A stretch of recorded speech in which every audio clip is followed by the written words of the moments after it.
This 1 Degree Outside video is brought to you by Attitash Mountain Village. Book your stay directly through the link on our homepage, onedegreeoutside.com.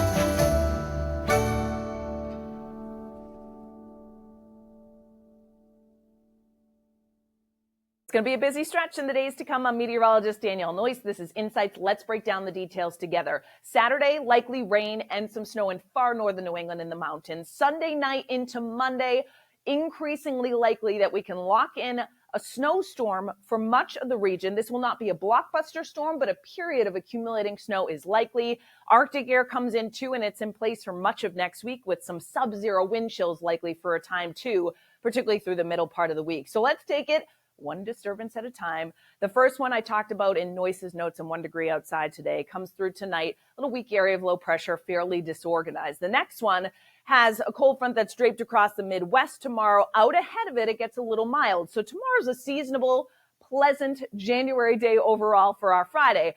That disturbance slides east on Saturday. So Saturday starts dry. Then we pick up some of that warmth and moisture with areas of rain and snow breaking out from west to east. Enough mild air gets dragged in that this will likely be a period of rain for many of us. Later on Saturday, a little bit of snow in northern New England. That's offshore by Sunday. So Sunday's a quiet day overall to start before this next area of low pressure starts to develop off the Carolinas, a little wave on the trailing edge of that cold front. And that is the disturbance that we'll be watching for Sunday night into Monday. Now, the energy that is associated with that, we call it vorticity, these little bundles in the upper levels of the atmosphere, is actually out over the Pacific on the east side of the Gulf of Alaska today. So watch what happens. It will dive into Western Canada. It will dive south into the Rockies during Friday into Saturday. There's that Saturday disturbance, by the way, going by. And then this little bundle of energy, watch what happens, slides in through the Tennessee River Valley and comes right overhead as we head into Sunday night and Monday. But it is a fairly progressive system. It's not like we get this big upper level low that stalls out. So it comes overhead, but it keeps on moving as it comes on through. So let's zoom things into New England. Again, that little weak disturbance comes in tonight. Our Friday, fairly quiet, varying amounts of sun and clouds. Saturday, starting with a lot of clouds, and then the rain moves in. But it waits until probably early to mid-afternoon. There'll be some snow that breaks out in western and central New England Saturday afternoon, but notice that rain snow line goes all the way up into the North Country, far northern New England by Saturday evening. So this is a period of showers turning to a steadier light rain that sweeps in generally like 5 to 10 p.m. And the back edge will already be coming into western New England at that point. There'll still be some snow that continues in the mountains for the first part of the overnight. Then we get a little break in the action. That disturbance is offshore. Here comes the next one. So Sunday morning, afternoon, okay. And then by Sunday evening, a period of snow is likely to advance in from the south and west, is with us Sunday night into Monday. I think the biggest question now is the details, right? Do we get a rain snow line that comes up over Cape Cod? On the backside, we'll crash that rain snow line back down to the coastline as the Arctic air blasts in. By Monday morning, we're waking up to areas of snow that will taper off and pull away from the region. So the height of this storm will be Sunday overnight into very early on Monday morning. We're not going to talk predicted snowfall for that just yet, even though it will likely be a plowable snowfall event for much of the region. That being said, we can talk about the next couple of days. And you saw the map this morning, scattered coatings from the disturbance that comes in, maybe a little enhancement up to an inch on Cape Cod.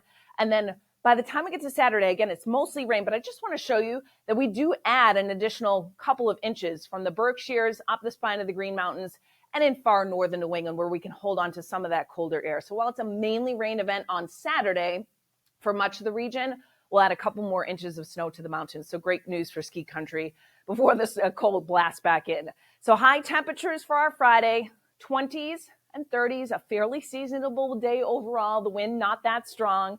Friday night, teens and 20s for most of us. The wind generally light out of the west. Saturday's the day we get into some of that milder air. So look at the temperatures. We're well into the 40s across central and southern New England.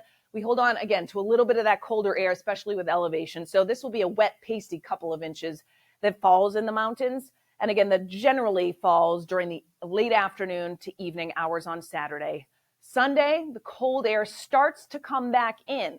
So admittedly, we start the day fairly mild on Sunday, still around 40, and then that wind shifts around as a secondary cold front comes in, 20s to lower 30s.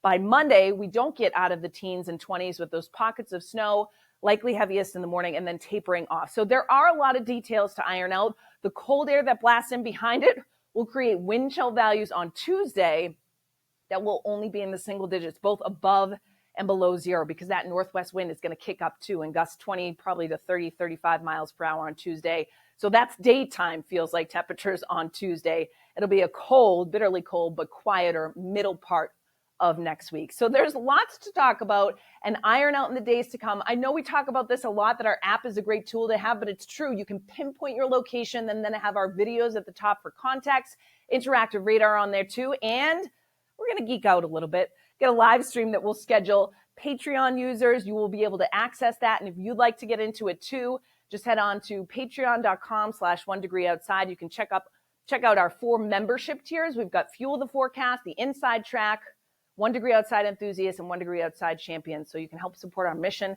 with the exclusive content, the podcast, the live stream. Podcast going to drop later on today, and then live stream so we can really, get into the nitty gritty of this storm coming in Sunday night into Monday.